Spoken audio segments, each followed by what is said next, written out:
ইব্রাহিম তখন বয়স হয়ে গেছে, বাড়িতে এসে বলছেন আসসালামু আলাইকুম, বাড়িতে কেউ আছে? বাড়ির ভিতর থেকে ইসমাইলের স্ত্রী বলছে নাই, আমার স্বামী শিকার করতে গেছে। তখন ইব্রাহিম আলাইহিস সালাম বলছে কখন আসবে? বলছে সন্ধ্যায় আসবে। আচ্ছা, তুমি কেমন আছো? খুব একটা ভালো নাই। কি নাই? খুব একটা ভালো নাই। এই জামানা তো এই মডেলের লোক আছে না? হাত দেন ভাই। আসসালামু আলাইকুম, কেমন আছেন ভাই? আছি মোটামুটি। এই মোটামুটির কাস্টমার এলাকাতে নাই ভাই। ইব্রাহিম আলাইহিস সালাম কি বলছে? বাড়িতে কেউ আছেন? ইসমাইলের স্ত্রী বলছে আমার স্বামী শিকার করতে গেছে, কখন আসবে? সন্ধ্যাবেলা আসবে। কেমন আছো? খুব একটা ভালো নাই। ও ঠিক আছে, তোমার স্বামী আসলে সালাম দিও। বলে সালাম দিয়েছে। আর বলিও বাড়ির চৌকাঠটা পরিবর্তন করতে বলেছে। আপনার এক খেলে তাকালে বুঝতে পারবেন। ইব্রাহিম আলাইহিস সালাম চলে গেলেন। বৌমা চিনতেই পারলো না এটা আমার শ্বশুর। কথা কি বুঝতে পারছেন? এবার ইসমাইল সন্ধ্যাবেলা বাড়িতে এসে বলছে বাড়িতে কেউ এসেছিল? বলে হ্যাঁ, একজন বয়স্ক মানুষ এসেছে। কি বললো? আপনার খোঁজ করছিল, বললাম সন্ধ্যায় আসবে। বলেছে তুমি কেমন আছো? তো উত্তর কি দিয়েছো? বলেছি খুব একটা ভালো নাই। উনি কি বলেছেন? বলেছেন আসলে সালাম দিও আর বলিও বাড়ির চৌকাঠটা পরিবর্তন করতে বলেছেন। ইসমাইল তখন বলছে সর্বনাশ, তুমি চিনতে পারোনি তিনি আমার বাপ। ইব্রাহিম আলাইহিস সালাম এসেছিল, তোমার উত্তর ভুল হয়েছে। তোমাকে যখন বলেছে কেমন আছো, তোমাকে বলতে হতো আলহামদুলিল্লাহ। তুমি বলেছো খুব একটা ভালো নেই। তোমার উত্তরে সন্তুষ্ট নয়। আমার বাপ তোমাকে তালাক দিতে বলেছে। এই আমার বাপ তোমাকে তালাক দিতে বলেছে। আমার বাপ তোমাকে তালাক দিতে বলেছে। এলহাকি, তুমি এখন বাড়ি থেকে চলে যাও। দেখেন বাপের এক কথাতেই বউ তালাক দিয়ে দিয়েছে। সুবহানাল্লাহ বলবেন না? বাপের এক কথা দিয়ে কি তালাক হয়ে গেল? বউ তালাক। এর নাম হলো বাপের আনুগত্য করা। আবার অনেকদিন পর ইব্রাহিম এসছে, ওই বউ কিন্তু আর বাড়িতে নাই, বৌমা চেঞ্জ হয়ে গেছে। আসসালামু আলাইকুম, বাড়ি থেকেও আছে? নাই, শিকার করতে গেছে। কখন আসবে? সন্ধ্যাবেলা আসবে। বৌমা কিন্তু চেঞ্জ হয়েছে, মনে রাখতে হবে। আচ্ছা, সন্ধ্যায় আসবে। আচ্ছা, তুমি কেমন আছো? তখন মেয়েটা বলছে আলহামদুলিল্লাহ। এবার সবাই বলুন আলহামদুলিল্লাহ। এখন ইব্রাহিম আলাইহিস সালাম একটা বেশি কথা বলতে লাগলেন। কি বলছেন? আচ্ছা, তুমি যে আলহামদুলিল্লাহ বলছো, কি খাও? এই মরুভূমিতে কি খেয়ে আছো? তুমি কি খাও? তুমি যে আলহামদুলিল্লাহ বলছো। তখন কি বলছে জানেন? স্বামী মাংস শিকার করে নিয়ে আসে, মাংস খায়। কি খায়? তাও বলছে আলহামদুলিল্লাহ। আর আপনার বউ, আপনার বিবি পোলাও, বিরিয়ানি, মাটন, চিকেন কত রকম খেয়েছে। এরপরও যদি স্বামী স্ত্রীতে একটু গন্ডগোল হয়, কি বলে? তোমার বাড়িতে এসে কোনোদিন সুখ পেলাম না। বলে কি বলে না ভাই? এরা কথা বলে না? বেটা ছেলেটি কথা বলছেন। একদিন যদি স্বামী স্ত্রীতে একটু কথা কাটাকাটি হয়েছে, তোমার ঘরে এসে কোনোদিন সুখ পেলাম না। বলছে কি বলছে না? আর ইসমাইলের বিবি বলছে আমার স্বামী মাংস নিয়ে আসে, ওগুলো পুরে পুরে খাই। তাতে ঝাল পাতা নাই, তাতে গরম মশলা নাই, তাতে দারচিনি নাই, তাতে এলাচ নাই, তাতে মিট মশলা নাই। এমনিতেই কোনো রকম করে চালিয়ে খেয়ে নিলাম। এরপরও মেয়ে বলছে, বৌমা বলছে আলহামদুলিল্লাহ। সুবহানাল্লাহ বলবেন না? ইব্রাহিম আলাইহিস সালাম বলছে ঠিক আছে ঠিক আছে ঠিক আছে, আসলে বলিও সালাম দিয়েছে, বাড়ির চৌকাঠটা মজবুত করতে বলেছে। চলে গেলেন ইব্রাহিম আলাইহিস সালাম। এখনো বৌমা এটাও চিন্তা পারলো না যে এটা আমার শ্বশুর হয়। ইসমাইল এসে বলছে বাড়িতে কেউ এসেছিল? বলে হ্যাঁ, একটা বয়স্ক মানুষ এসেছিল। কি বললেন? সালাম সালাম দিয়েছেন আপনাকে। আর কি বলেছেন? কেমন আছো? তো তুমি উত্তর কি দিয়েছো? বলেছি আলহামদুলিল্লাহ। উনি কি বলেছেন? কি খাও? তো তুমি কি বলেছো? মাংস খাই। উনি কি বলেছেন? আসলে সালাম দিও, বাড়ির চৌকাঠটা মজবুত করতে বলিও। তখন ইসমাইল আলাইহিস সালাম বলছে তিনি আমার বাপ, তিনি আমার আব্বা, তিনি আমার পিতা। তোমার উত্তরে সন্তুষ্ট হয়েছে, খুশি হয়েছে।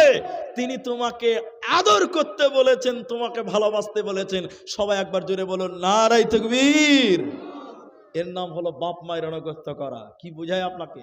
নবীজি বললেন মাস আমি নবী তোমাকে 10টা ব্যাপারে ওসিয়ত করছি মা, শুনে নাও। তোমার বাবা মা যদি তোমাকে বলে পরিবার ছেড়ে দাও, স্ত্রী ছেড়ে দাও, কেন ছেড়ে দিব? কেন তুমি বলিও না বাবা মায়ের অবাধ্য হয়েও না। শুনেলেন আল আদাবুল মুফরাদ, ইমাম বুখারী আলাইহি রাহমা আল আদাবুল মুফরাদের 18 নম্বর হাদিস নিয়ে এসেছেন। তিনি কি বলেছেন? হযরতে আলী রাদিয়াল্লাহু তাআলা আনহু, আলীটাকে রাসূলের জামাই, ফাতেমার স্বামী, তিনি হলেন খলিফাতুল মুসলিমিন। এ আবু তুফাইল বলেন, আলী রে, তুমি না রাসূলের জামাই, তো নবী তোমাকে কি এমন জিনিস দিয়েছে যা অন্য কাউকে দেয়নি? রাসূল তোমাকে কি এমন বলেছে যা অন্য কাউকে বলেনি? হযরতে আলী বলেন, ও রাসূলের সাহাবী আবু তুফাইল, তুমি শুনে নাও, নবী আমাকে কিছু দিয়েছে যা অন্য কাউকে দেয়নি, এমনটা হয়নি। রাসূল আমাকে কিছু বলেছে যা অন্য কাউকে বলেনি, এমনটা হয় নাই। তবে শুনেলেও রাসূল আমাকে একটা তালোয়ার দিয়েছে, ওই তালোয়ারের খাপের ভিতরে একটা চিঠি লেখা আছে। ওই চিঠিটা নবী মুহাম্মদুর রাসূলুল্লাহ সাল্লাল্লাহু আলাইহি ওয়াসাল্লাম দিয়েছে। এবার আবু তুফাইল বলতে লাগলেন, আলী রে, চিঠিটা তুমি একবার বের করে পড়ে শুনিয়ে দাও, নবীজি তোমাকে কি বলেছে। ওই চিঠিটা বার করা হলো। ওই চিঠিতে নবীজি 3 থেকে 4 খানা কথা লিখেছে। ওর ভিতরে একটা কথা ছিল, আলী রে, বৃদ্ধ কিংবা বৃদ্ধা অবস্থায়, বুড়ি কিংবা বুড়া অবস্থায় যারা তার মা বাপের সেবা করলো না, বাড়ি থেকে বের করে দিল, বৃদ্ধাশ্রমে পাঠিয়ে দিল, আলী তুমি শুনে নাও, স্বয়ং আল্লাহ তাদের প্রতি লানত করেছে, আল্লাহ তাদের উপরে অভিশাপ করেছে। ওরা মাথা ঠুকে মরে গেলে আল্লাহর জান্নাতে যাবে না, পাবে না, পাবে না। আরে মা বাবার কথা মতন যেজন চলে না, আল্লাহ নবীজির দয়া তারা পাবে না। হায়রে আল্লাহ নবীজির দয়া তারা পাবে না। মা বাবার কথা মতন যেজন চলে না, আল্লাহ নবীজির দয়া তারা পাবে না। মা বাবার করো যতন, মা বাবা অতি আপন, মা বাপের করো যতন, মা বাবা অতি আপন। মা বাবা মারা গেলে আর তো পাবি না, আল্লাহ নবীজির দয়া তারা পাবে না। হায়রে আল্লাহ নবীজির দয়া তারা পাবে না। মা বাপের কথা মতন যেজন চলে না, আল্লাহ নবীজির দয়া তারা পাবি না। ভাই, এখন একটা কথা বলবো। গোলাম মুর্তজা মারা গেছেন, আল্লাহ তাকে জান্নাত দিক, সবাই একবার বলল আমিন। উনি কথা বলতেন, এমন স্টাইল ছিল, বলছে এই কথার দাম 1 কোটি টাকা। তার মানে পৃথিবীতে এমনও কথা আছে যাকে কোটি টাকা দিয়েও পাওয়া যাবে না। তা আমি, আমার মন বলে, এখন যে হাদিসটা বলবো, এটা আপনি এত মূল্যবান মনে করেন, হিরির টুকরা মনে করেন, এর চেয়ে তার গুরুত্ব বুঝাতে পারবো না। রসুল দোয়া করছেন, এদিকে দেখেন, কোন একদিন দোয়া করছেন জিবরাইল। সবাই একবার বলুন, দোয়া করছে কে? জিবরাইল। রসুল দোয়াতে বলছেন আমিন। দোয়া শুনলে কি বলতে হবে? আমিন। জিবরাইল দোয়া করছেন আর রসুল আমিন বলছেন, এই দোয়া কি মিস হবে? এতটি লোক কথা বলে না, মিস হবে গো? কারেন্টের তার শর্ট না করতে পারে, কিন্তু এই দোয়া মিস হবে? স্বয়ং জিবরাইল দোয়া করছেন আর রসুল দোয়াতে শুনে বললেন আমিন। ঘটনা খুলে বলি, তাহলে বুঝতে পারবেন। একদিন রমজানের আগের মাস, নবীজি জুমার দিন, ওই যে খুতবা দিছে মুনি সাহেব, ওইটাকে বলে মেম্বার। মেম্বার বুঝেন তো? আবার ভাবেন না যে পঞ্চায়েতের মেম্বার, তাহলে আবার মুশকিল হয়ে যাবে। তো তো মসজিদের যে মেম্বার আছে, আল্লাহর নবী মেম্বারে উঠতে লাগলেন। এদিকে দেখেন, প্রথম সিঁড়িতে পা দিয়ে রাসূলুল্লাহ বললেন আমিন। দ্বিতীয় সিঁড়িতে পা দিলেন, রাসূলুল্লাহ আবার বললেন আমিন। তৃতীয় ধাপে পা দিয়ে আবারও বললেন আমিন। বাস, খুতবা কমপ্লিট, নামাজ কমপ্লিট। সাহাবীরা বলতে লাগলেন আল্লাহর নবী, ইতিপূর্বে এইরকম কোনোদিন হয়নি, আজকে যে ডিজাইনটা হলো, নতুন কি সিস্টেম চালু হলো এটা ইসলামে? নবী বললেন না। আমি যখন মিম্বারে চাপছিলাম, জিবরাইল দোয়া করছে। কি দোয়া? তিনখানা দোয়া। আমি তিনটা বলবো না, একটা বলবো। বৃদ্ধ কিংবা বৃদ্ধা যারা তার মা বাপ অথবা তার একজন অথবা উভয়জন এদের পেল, অথচ তাদের সেবা যত্ন করে নিজের ক্ষমা করতে পারল না, নিজেকে পবিত্র করতে পারল না, নিজের পাপকে মিটাতে পারল না, জিবরাইল দোয়া করছেন আল্লাহ তুমি তাদের ধ্বংস করে দাও। আমি নবী বললাম আমিন, আল্লাহ তুমি তাকে ধ্বংস করো। এবার আপনারা বলুন, এই দোয়াটা কবুল হবে কি হবে না? এখনো বুঝতে পারে নাই। দোয়া করলেন জিবরাইল, দোয়াতে অংশগ্রহণ করে আমিন বললেন নবী। যে দোয়া জিবরাইল করে, যে দোয়াতে আমিন নবীজি বলে, ওই দোয়া কোনোদিন বিফলে যাবে না। তাহলে যারা মা বাপের সেবা করে না, দেখাশোনা করে না, শুনলেন আমার ভাইরা, আমার মায়েরা, এদের উপরে স্বয়ং বিশ্বনবী অভিশাপ করেছেন। বিশ্বনবী তাদের জন্য বদদোয়া করেছে, ও ধ্বংস হবে, বরবাদ হবে, হালাক হবে, ও কোনোদিন কামিয়াব হতে পারে না। ওতে পৃথিবীর লোক, ওই মা বাপের সঙ্গে ভালো আচরণ করো, ভালো ব্যবহার করো, তাহলে ইহকালে কামিয়াব হবে আর মরার পর জান্নাত হবে। একটা লোক আল্লাহ রসুলের কাছে এসে বলছেন আল্লাহর নবী, আমি জিহাদ করতে যাই, আমি জিহাদে যেতে চাই।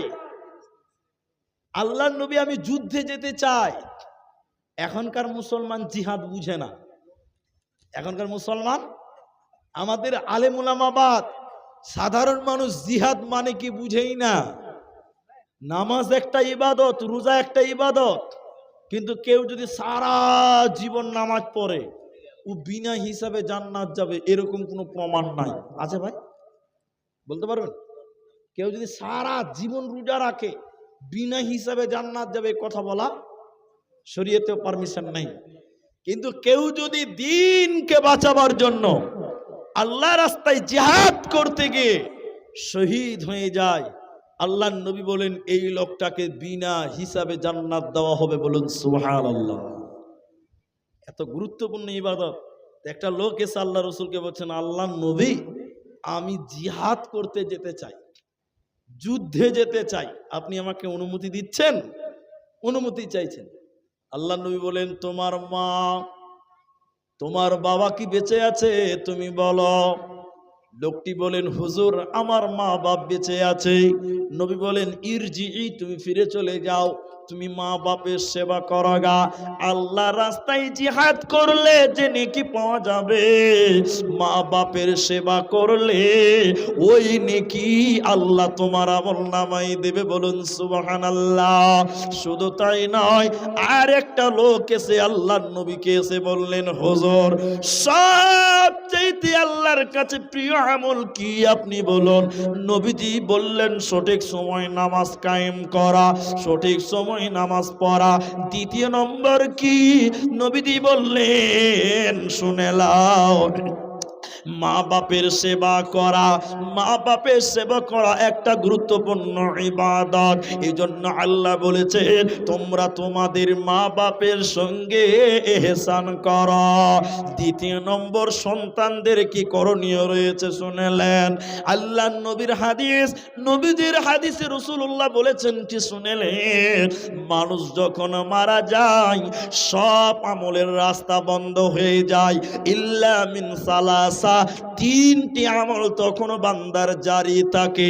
তার ভিতরে একটা হলো আও ওয়ালাদুন সালিহুন ইয়াদউ লাহু, নেক সন্তান বাবা মায়ের জন্য যদি দোয়া করে, নেক ছেলে যদি বাবা মায়ের জন্য দোয়া করে, তো বিশ্বনবী বলেছেন শুনে লাও, এই দোয়া আল্লাহ কবরে পৌঁছিয়ে দেয়।